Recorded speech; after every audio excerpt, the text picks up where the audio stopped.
Stres, korku, kaygı, öfke, panik atak gibi zorlayıcı durumlar için kullanabileceğimiz çok basit ve etkili bedensel egzersizler videolarımıza devam ediyoruz. Bu videomuzda stres anında en çok kasılan kas gruplarımızdan biri olan pelvik taban ve onu rahatlatma ile ilgili egzersizlerden bahsedeceğiz.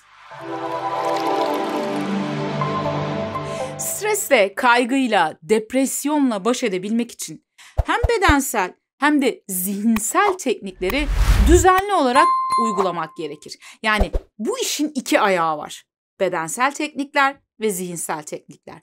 Eğer birinden biri eksik kalırsa, tıpkı tek kanatlı bir kuşun uçamaması gibi bir şeyler eksik kalır. Kanalımızda tüm bu zihinsel ve bedensel tekniklerle ilgili pek çok video var. Neden burada özellikle bu açıklamayı yapma gereği duydum? Çünkü çoğu insan bunun sadece zihinle ilgili olduğunu varsayıyor. Oysa ki işin bir de beden boyutu var. Ve inanın o da en az zihin kadar önemli. Her ikisi de birbirini etkiliyor. Beden de zihni etkiliyor, zihin de bedeni etkiliyor. O yüzden bedensel teknikleri lütfen daha az önemsemeyin. Bunlar da çok çok önemli teknikler. Ve stresle baş etmede yine en etkili tekniklerden bazıları da pelvik tabanla ilgili teknikler. Nedir bu pelvik taban ve neden etkili? Tanıştırayım, leğen kemiğiniz yani pelvis. Pelvik taban ise işte bu leğen kemiğimizin alt kısmını döşeyen, adeta böyle bir hamak gibi orayı kapatan ve üreme ve boşaltımla ilgili sistemlerimizi destekleyen bir kas grubu. Peki stresin, korkunun, kaygının, öfkenin pelvik tabanımla ne ilgisi var, ne alaka diyebilirsiniz. Ancak en başta da belirttiğim gibi strese girdiğimiz an sıkılırız değil mi böyle? Sıkarız kendimizi, işte en çok sıktığımız yerlerden birisi de kalçalarımız ve pelvik tabanımızdır. Neden kaslarımız gerilir?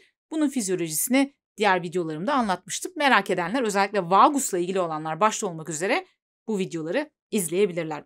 Örneğin kuyruğunu altına sıkıştırarak korkan bir köpeğin görüntüsünü düşünün. Kalçası böyle aşağı doğru gelmiştir, kuyruğunu altına sıkıştırmıştır ve çok korkuyordur. İşte o sırada pelvik taban kasları o kadar kasılmıştır ki aşağıya doğru çeker. Bunun sebebi budur.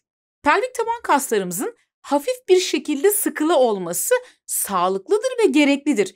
Bu şekilde idrar ve dışkı sızıntısı olmaz ve cinsel ilişki kolaylaşır. Ancak eğer travmatik bir deneyim yaşadıysanız ya da uzun süreli kronik bir strese maruz kalıyorsanız bu durumda pelvik taban kaslarınız kasılır ve ne yazık ki yeterince gevşeyemez. Birçok insan aşırı kas gerginliğine sahiptir fakat bunun farkında bile değildir. Çünkü bir süre sonra beyin o kasın o şekildeki duruşuna uyum sağlıyor. Yani onu normal olarak algılamaya başlıyor. Aslında son derece gergin durumda kas.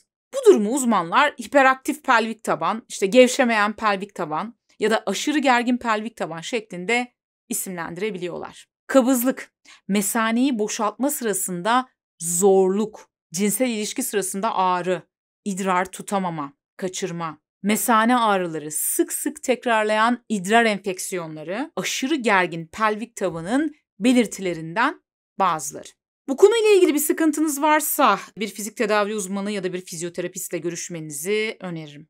Pelvik tabanı eğer rahatlatabilirsek, gevşetebilirsek parasempatik sinir sistemimizi uyarıyoruz ve bu şekilde vücuttaki gevşeme ile ilgili, rahatlama ile ilgili sistemleri devreye sokuyoruz. Şimdi gelelim pelvik tabanı rahatlatacak birkaç tane egzersize ve nasıl yapılacağına. Ancak geçmeden önce parantez içinde şunu belirtmek istiyorum. Eğer hali hazırda bir sağlık sorununuz varsa, herhangi bir ağrınız, bir hassasiyetiniz varsa lütfen bu egzersizleri yapmadan önce bir hekime ya da bir fizyoterapiste danışın. Ben bu egzersizleri Amerikan Ulusal İnkontinans Derneği'nin web sitesinden aldım. Merak edenler için linkini yine açıklama kısmına ekledim. Evet, ilk pozumuz bazı yerlerde mutlu bebek pozu olarak da geçen bir duruş. Bunun için tıpkı görseldeki gibi sırt üstü yatın. Bacaklarınızı dizlerinizin arası göğsünüzden daha geniş olacak şekilde açın ve bacaklarınızı koltuk altlarınıza doğru kaldırın. Bacaklarınızı dizlerinin arkasından veya ayak bileklerinizden tutabilirsiniz. Bu duruşta ayak bileklerinizin yüksekliğinin dizlerinizden yukarıda olmasına dikkat edin. Bu pozisyondayken sırtınızı hafifçe iki yana sallayarak pozisyonun keyfini çıkarabilir, bir taraftan da sırtınıza masaj yapabilirsiniz. İkinci pozumuz çocuk pozu. Bunu ben özellikle sırtımı rahatlatmak için de çok sevdiğim bir poz. Görseldeki gibi elleriniz ve dizleriniz üzerinde başlayın bu poza. Ayak baş parmaklarınızı birbirine doğru yaklaştırırken dizlerinizi birbirinden uzaklaştırın görseldeki gibi. Gövdenizi aşağı doğru hareket ettirerek hafifçe öne doğru eğilin. Kollarınızı önünüzde uzatın. Herhangi bir ağrı, acı yoksa birkaç dakika bu pozlarda kalabilirsiniz. Evet, bir diğer pozumuz endiktör germe. Görseldeki gibi ayak tabanlarınız birbirine değecek şekilde sırt üstü yatın ve dizlerinizi yana doğru açın. Ancak bu rahatlatıcı bir pozisyon olmalı. Yani eğer iç uyluklarınızda veya kasık kemiklerinizde bir çekme hissederseniz destek için dizlerinizin altına yastık koyun. Bir diğer poz piriformis germe diye geçiyor. Burada da dizleriniz bükülü olarak görseldeki gibi sırt üstü yatın. Sol ayak bileğinizi 4 rakamı gibi sağ dizinizin üzerine yerleştirin. Sağ uyluğunuzu göğsünüze doğru çekin. Sol kalçanızın dış tarafında bir gerginlik hissetmelisiniz. 30 saniye bu şekilde tutun basılı olarak bacağınızı.